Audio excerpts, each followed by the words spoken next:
Okay. Okay, so let's go over the basic directives. The first basic directive is equal. So if you are using the GNU assembler, we use .eq and then the label itself and the value.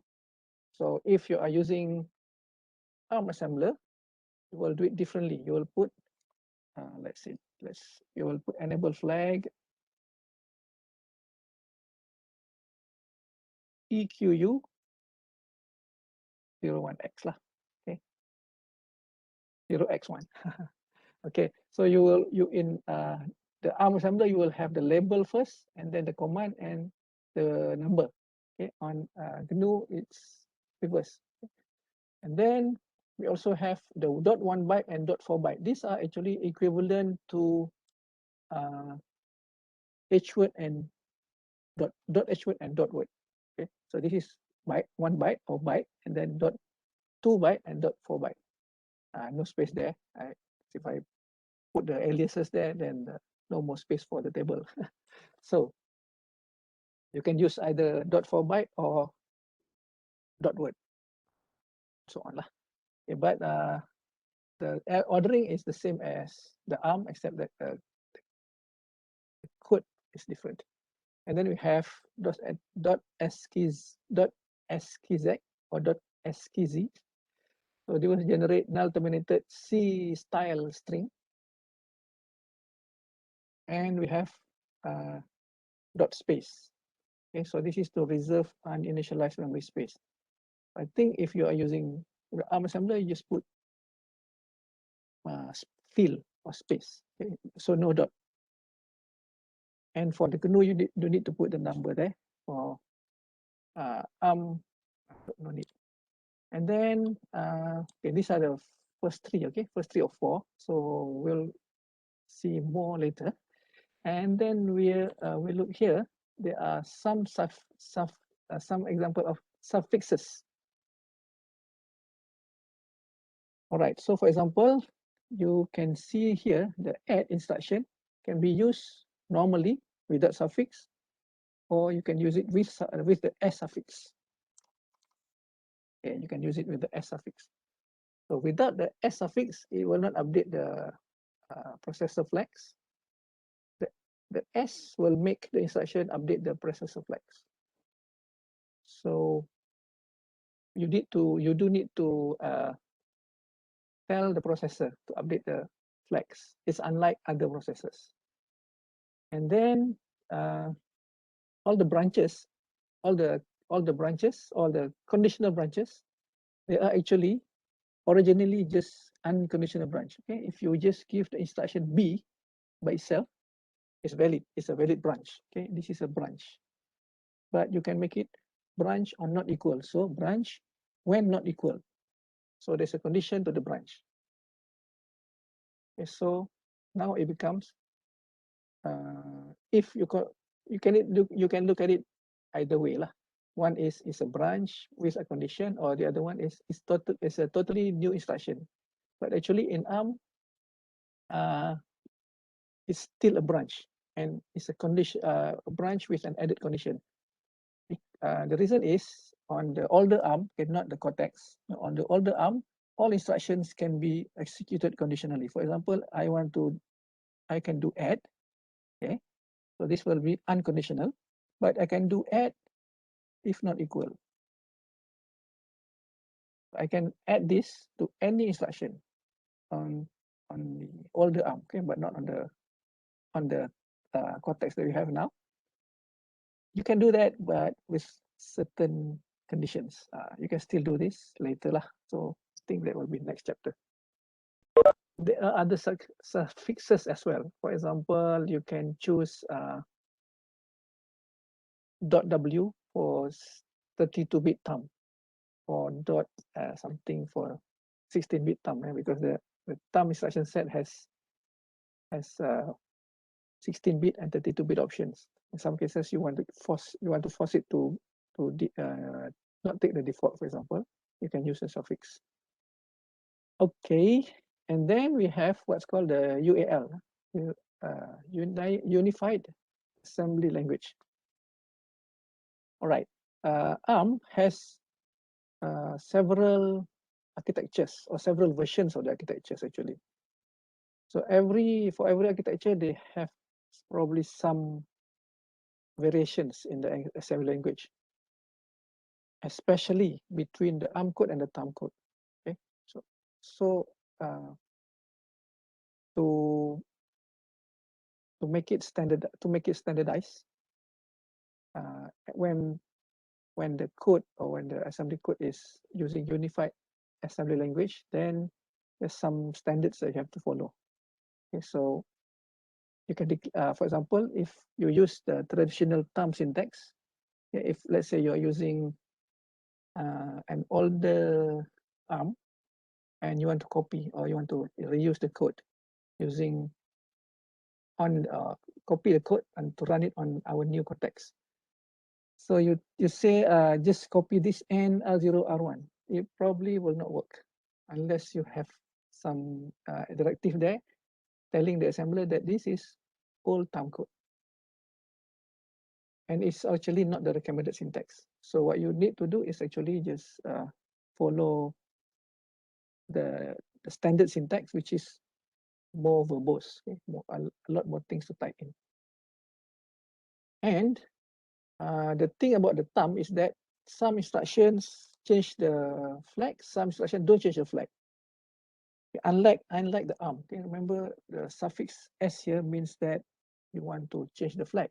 So on the original ARM, on the 32-bit pure RISC ARM, you have to put the S to change the flags. But on the compressed instruction set on the TARM, you don't have that option.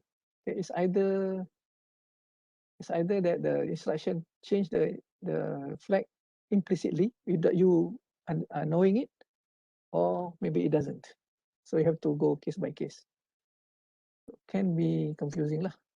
So if you use UAL, then should be more standardized and you know what's going on.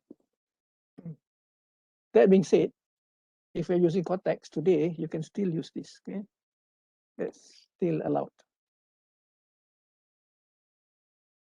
Okay, here is the suffix that I mentioned. The TARM itself has narrow version and wide versions. So even for the add, you can have the normal add without any suffix. So it will take whatever is the best or whatever the assembler thinks is the best. Or you can force it to go narrow or wide. So this one you normally don't use lah. Okay. But it's there if you want to use it. And then we have also another reason why you want to do that. Okay. I just mentioned normally we don't want to do this, but we don't want to add the suffixes. But sometimes we do have to do that because of something else. It's because some instructions, they must be aligned. Okay, so to force the alignment, so you have to force a certain instruction size. Okay, so most of the 16-bit instructions can only access registers R0 to R7. I think Dr. Osman mentioned just now. They are called the low registers. And the 32-bit TARM 2 instructions do not have this limitation. Or what that means is that you can access all the registers. Okay, so we've seen this table just now, but that was probably not complete. This is also not complete because there's actually more instructions than you can see here. Okay, so there's many ways to group the instructions, but the most common one is to have the moves in one group, and then all the data processing in another big group, and you break up the data processing instructions according to the class. So we have the arithmetic data processing instructions, logical, shift, compare, multiply, which we will not really cover, but we just have to know it's there.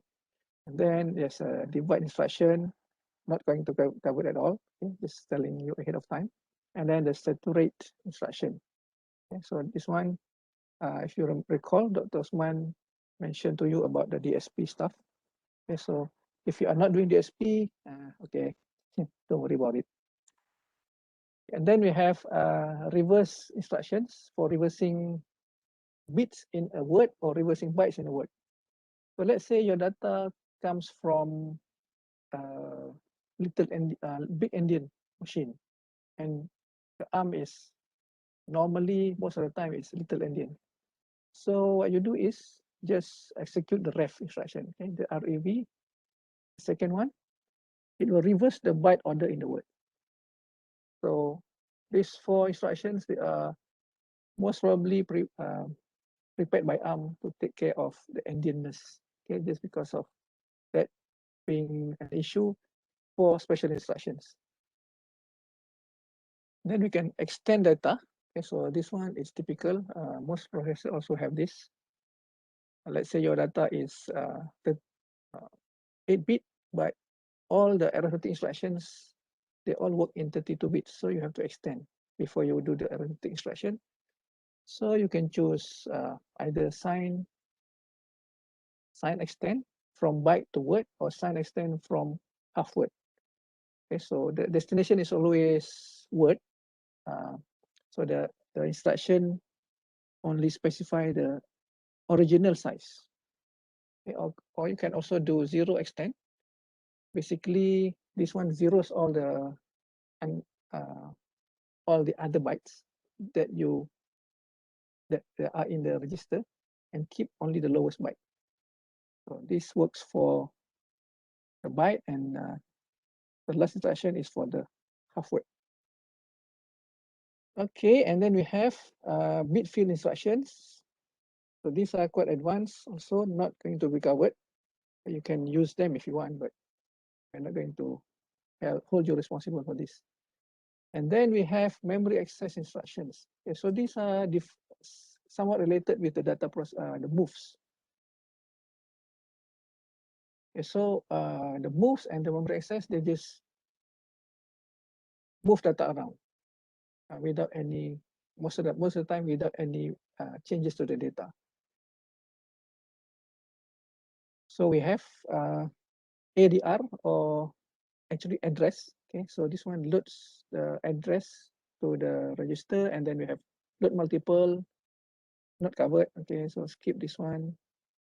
And then we have load register, port push, then this one covered, and then store register. So I'm also, by doing this, I also tell you which ones you don't have to worry about. And then we have branch instructions. There's the B instruction, or the branch unconditional I mentioned to you. And then we have the branch unconditional. Actually, strictly speaking, we don't need this, okay? Because that's how it works in ARM. And then we have DBL, branch with link. That is for subroutine calls. And then we have branch with exchange. This is for returning from a subroutine. And then we have branch and link with exchange. This is same as BX, but incorporates a mode change. So maybe you want to force it to switch from thumb mode to ARM mode. So you will use BLX, but not on the Cortex. It doesn't do anything, because on the Cortex it's always in thumb mode. And then we have 4 new instructions. Okay, so for these new instructions, if you want to use them, go ahead, go explore. But they are quite specialized instructions. Not many examples available anywhere. And then we have a bunch of miscellaneous instructions. Okay, so this one we'll cover at the end of this chapter lah. Okay. Next, we go to addressing modes. Okay, for any instruction, we do need to know where are the operands coming from.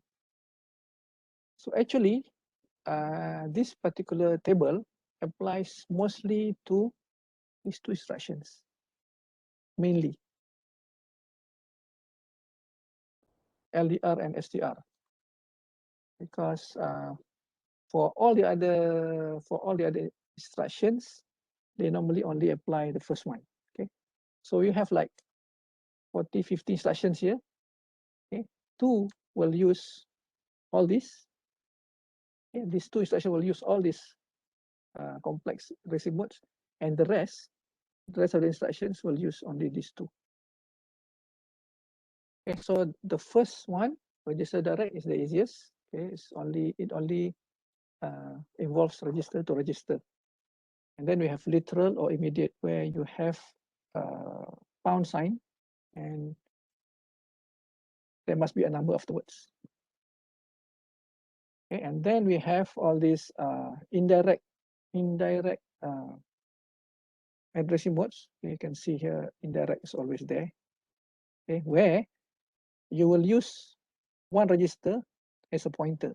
So for example, if you see this instruction LDR R0, R1, that means use R1 as a pointer. Okay, so R1 here is a pointer to memory. So R1 must contain an address. So you cannot just use this instruction before you have initialized R1. You have to know what's in R1 before you can know what is the effect of instruction. Okay, so this is just an overview. We'll see that later. Yes. One small question is, what does the offset means? Offset means like hashtag, yeah. Offset means you add lah. Okay. Let's say R1 contains 1000. Offset is 4. So actually the total will be 1000 plus 4. So your effective address or the actual address that you are going to be accessing is 1004.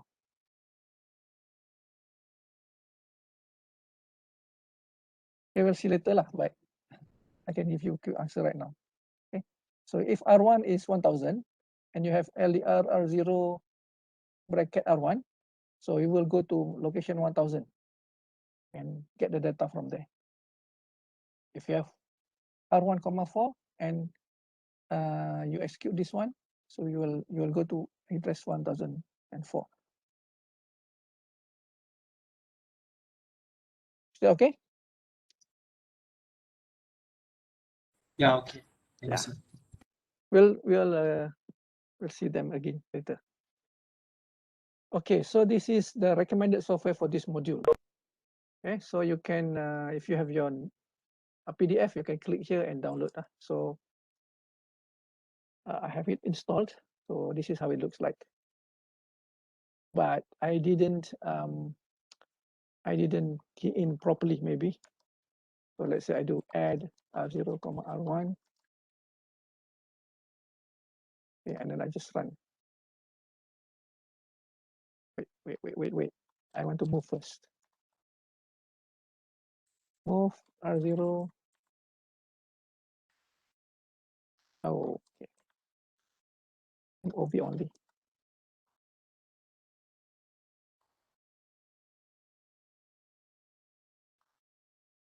Okay, let's try this. Syntax error, because this is not UAL. I have to reset, and maybe I put this to R3. Okay, remember that for the add, you need to have 3 operands. Okay.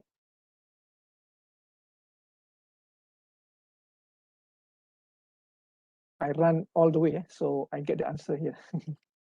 So basically what we have here, move R1, move R0, pound 1. So I have R0 containing 1 here, okay.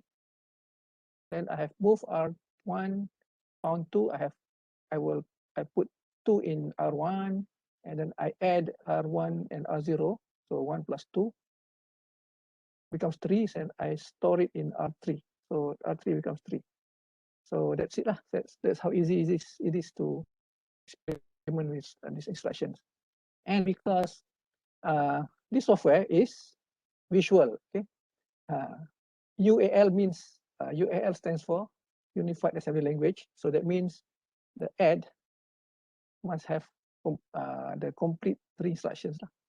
So if you're using the old thumb instruction, you can shortcut like that. But try that will not let you. It will say there's a syntax error. So it's a good software and it's free.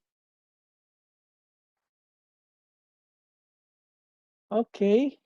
I think I take a 2-minute break. I want to get my GPS correct and also stop the recording. Okay. Let's take a 2-minute break and resume at 2:35.